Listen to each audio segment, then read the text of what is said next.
Hello বন্ধুরা, আজকে আমি তোমাদের জন্য নিয়ে এসেছি ঝোল মোমো উইথ নুডলসের একটি রেসিপি। চলো দেখে নিই। মোমোর ডো বানানোর জন্য আমাদের প্রয়োজন ময়দা, তার মধ্যে দিয়ে দেব ইস্ট, সামান্য একটু নুন আর একটু তেল দিয়ে ভালো করে এটিকে মেখে রেখে দেব কিছুক্ষণ। এটি যখন ফুলে উঠবে, ফুলে ওঠার পরে সেই আটার থেকে লেচি কেটে লুচির আকারে আমরা বেলে নেব। এবার আমরা একটি পুর তৈরি করব।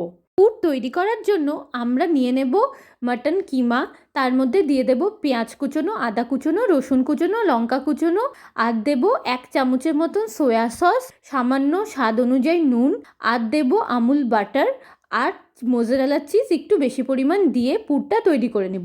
আগের থেকে আমি ডিম সেদ্ধ এখানে করে রেখেছি। ডিম সেদ্ধকে অর্ধেক কেটে তার মধ্যে সামান্য একটু বিট নুন আর চাট মশলা ছড়িয়ে দিয়েছিলাম। এবারে আগের থেকে যে লুচির আকারে বেলে রেখেছিলাম তার মধ্যে দিয়ে দিলাম এই পুরের কিছুটা দিয়ে তার উপরে একটি ডিম সেদ্ধর অর্ধেক অংশ দিয়ে মোমোর আকারে শেপ দিয়ে এবার স্টিম করতে দেব। স্টিম হয়ে গেলে এবার একটি পাত্রে এটিকে নামিয়ে নিলাম। মোমো স্টু বানানোর জন্য আমরা দিয়ে দিয়েছি মাটনের স্টুয়ের মধ্যে গাজর, পেঁয়াজ, রসুন, আদা আর একটু গোলমরিচের গুঁড়ো, চিলি ফ্লেক্স, অরিগ্যানো আর সামান্য একটু সয়া সস আর আমুল বাটার দিয়ে স্টুটা তৈরি করে নিয়েছি।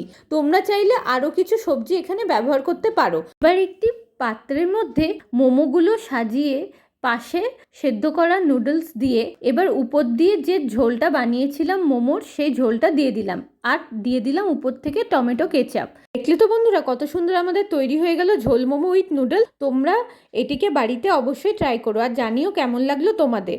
যদি আমার এই রেসিপিটি ইউটিউবে দেখে থাকো তাহলে অবশ্যই করে এটিকে লাইক, কমেন্ট, শেয়ার করতে ভুলো না। আর যদি ফেসবুকে দেখে থাকো অবশ্যই করে ফলো করে দিও।